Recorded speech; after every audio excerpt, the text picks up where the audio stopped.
Oosterbeek, a vibrant village in a beautiful setting, almost like paradise. But in late September 1944 that paradise turned into hell.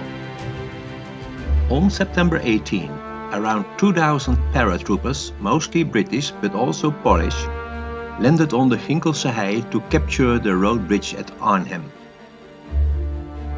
The German resistance was stronger than expected. The fighting was intense. Oosterbeek became a ruin.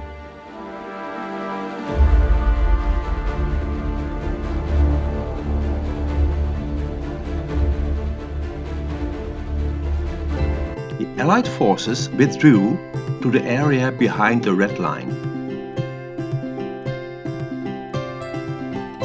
Our 10-kilometer hike takes us through that area and beyond.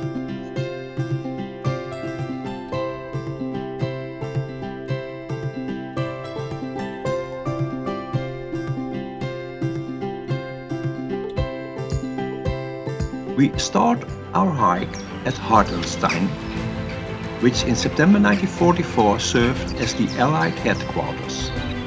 Today it's a museum dedicated to Operation Market Garden. The first part of the hike leads through a beautiful park. Then we enter the woods around Oosterbeek.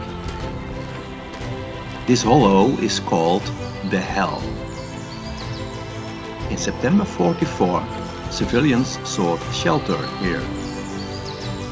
A lovely lane on the Hemelse Berg Estate. September 1944, the scene of fierce battles. Hemelse Berg house was destroyed. Nothing remains. This is the so-called grotto house. It was designed to guide walkers underneath the forest stream, an artificial waterfall.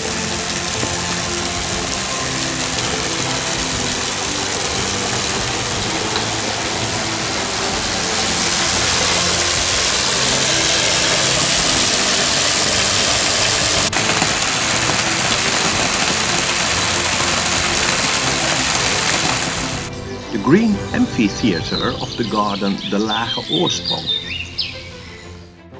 The Oorsprong house was also destroyed, but never rebuilt. What remains is the breathtaking view from the old foundations of the house. Our hike continues through a paradise-like landscape. Another beautiful forest stream, with a small lake in the background.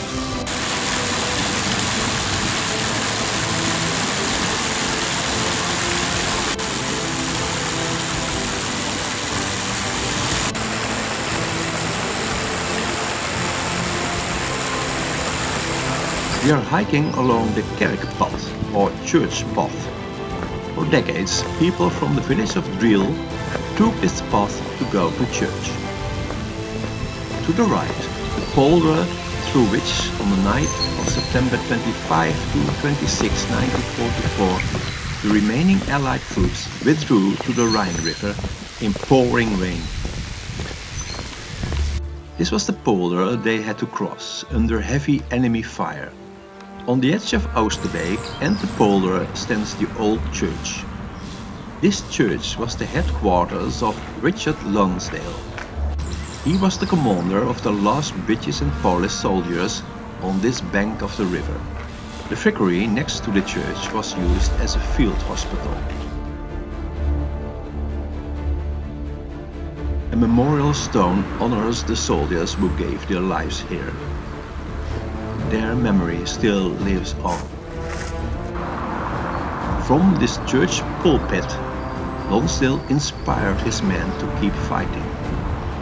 That way lies the Rhine River, and across the Rhine River was liberated territory. A peaceful polder landscape, once a deadly no man's land. The church was the nerve center during the final days of Operation Market Garden. We now walk into the polder. Today there's a cozy campground along the Rhine River.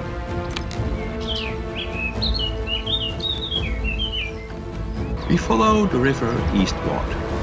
In the distance, the railway bridge. The road bridge lies much farther beyond. That road bridge was, in September 1944, a bridge too far.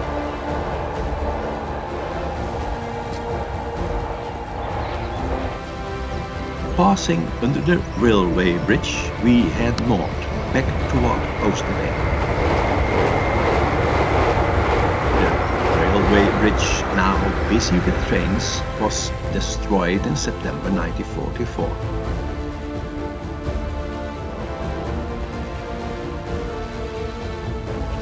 The Rosanderplas, a lake where you can swim and sunbathe. This area lies between the John Frost Bridge, the bridge that was never taken, and the zone where the Allies had retreated. All around the sound of birds and the scent of flowers, so much more peaceful now than back then.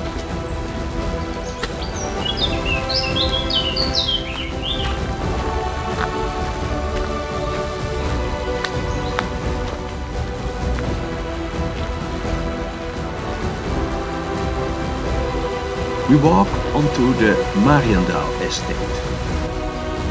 The manor house was damaged, but not destroyed.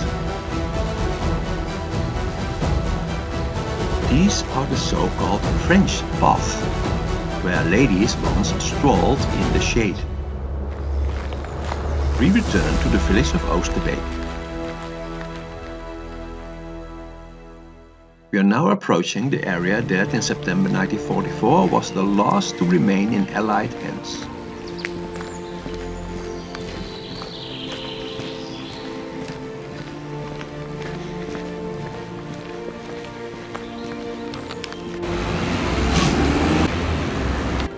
Back in the beautiful park surrounding Hartenstein, after our 10 kilometers hike.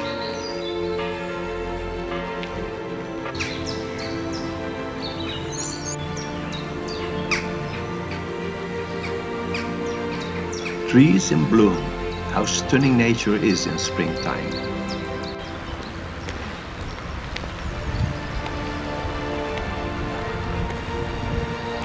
The Rhine, the river British and Polish soldiers had to cross at great personal risk.